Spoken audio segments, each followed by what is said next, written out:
Hi, Jesse Moore, Pickett Street Properties. Dennis Pierce, Pickett Street Properties. Puget Sound's premier short sale sale team. What should we talk about today? I have a feeling I'm kind of got something under my... Jesse's got to burn his saddle, as they say. My saddle. And I've written a blog post about this previously, and it's actually generated quite a bit of buzz. And so why don't we talk about that today? And that is, in the short sale process, how do we feel about third-party negotiators? Yeah. So third-party negotiators, simply put, is someone independent of the listing agent. Right. Generally, these have to be, according to the state of Washington, they have to be either a co-listing agent, an attorney, or a loan originator. Right. And more often than not, what they are is they are attorneys. Yeah. Or law firms. And I think that the thing that we have discovered is that we've tried a number of different third-party negotiators. Quite honestly, for quite a while there, we made it a policy to try and maintain a little distance on these transactions. Mm-hmm. We felt that maybe insulating ourselves from some of the legal issues that come up in short sales was a good thing. We felt that maybe having the distance and not being directly involved. We were scared out of our pants by a third-party negotiator who was an attorney. And was telling everyone that... to run for the hills. Yeah, that the sky was falling and that if we didn't turn over all of our business to him, that it was going to be over. What's he doing right now? Running for the hills, I think. Yeah, I think he is running for the hills. But anyway, what we have learned since then is we've successfully, since the first of the year, we've been negotiating short sales on our own more successfully than with the help of a third-party negotiator. And so let's talk about the main reasons not to use a third-party negotiator. Well, I think we can start off first one. One of the key elements of any transaction is what? It's got to be communication.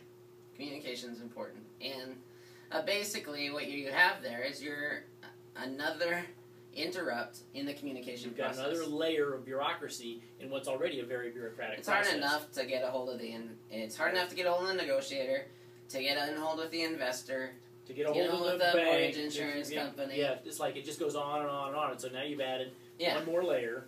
And one of the interesting things that we've come across here in the last year is a third-party negotiator that we have used in the past has now made it a policy that they will only communicate with the listing agent. They will not communicate with the buyer's agent, period. I wonder why they did that.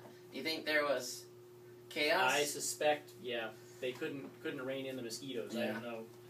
Well, and the other thing with third-party negotiators, as far as communication, is really most of the time these people don't know the sellers on any level.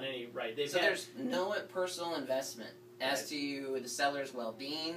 I'm sure they want this to work. I'm sure they want it. I think they have good intentions, but we know what that paves. So there's a road somewhere. There's a road that goes somewhere where good intentions lay down. Yeah. But I mean, the point is that they have good intentions, but they don't have a personal stake. They don't have a personal investment.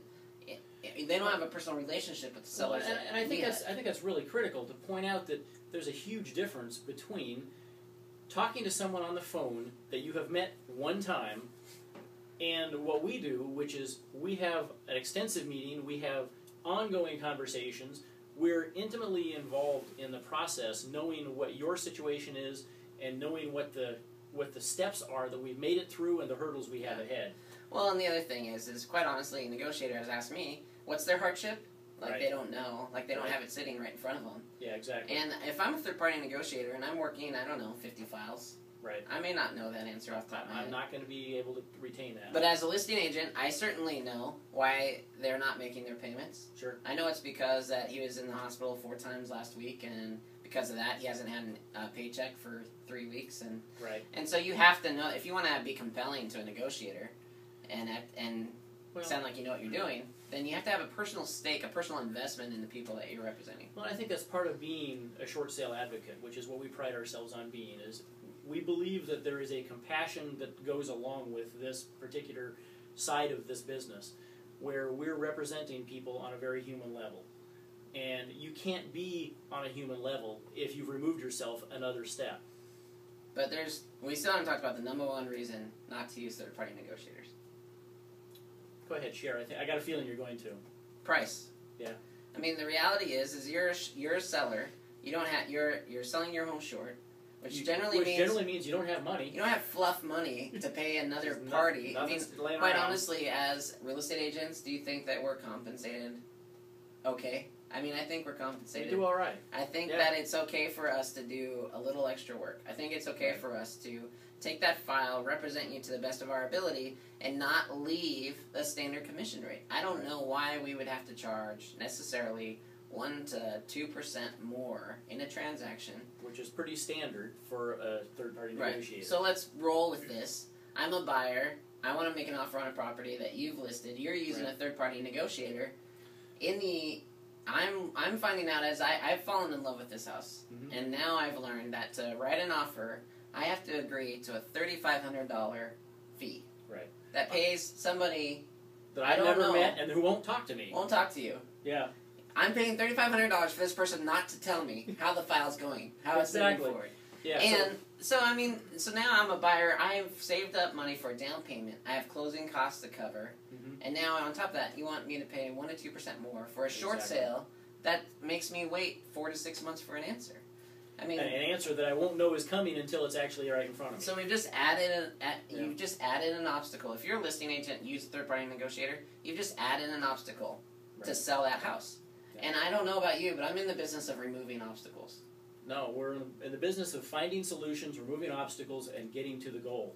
Right. And if there's something that's in the way of that, we're frankly opposed to it. I'm very proud to say on all of our short sale listings that there is no fee to the buyer's agent or their buyer. And we're experienced short sale agents. Right. And I just love that. I love that. We can go out there and our buyers, the buyers that visit our short sale listings, they're not thinking about hemming and hawing about whether to write an offer on our place. Right. They don't have to... Over an additional $3,500 or $5,000. Right. And our sellers, by the same token, are not having to think about whether they're going to pay us an additional fee when the deal closes as well, out of funds that they don't have. So I'm going to throw a link down below to a post that Jelaine Schlicky, who is a bit of a consumer advocate for the Puget Sound area when it comes to mortgages and real estate industry as a whole. Right. I'm going to throw a link to her thoughts on this same issue. She's a local real estate educator, and she actually teaches classes on the short sale process, bank-owned process, and she teaches mortgage originators and real estate agents. And she's a phenomenal resource. We respect her greatly. And so just so you're not taking our opinion in and of itself, we'll throw a link in there to her post as well. Yeah. So anyway, something to consider. If you're considering a short sale, please do your research on third-party negotiators. Think about what the buyer is agreeing to, what you're asking the buyer to agree to make an offer on your home. And then research an agent who is successfully doing this on their own without a third-party negotiator. Right. And I think one final distinction I would make on that is we strongly do recommend you speak with an attorney. Absolutely consult with an attorney. We strongly recommend you talk to your CPA. Yep. After you've done those two things, we'd like to talk to you, and then we can discuss this third-party negotiator situation. Anyway, that's just our thoughts. So. Yep. All right. Thank you very much.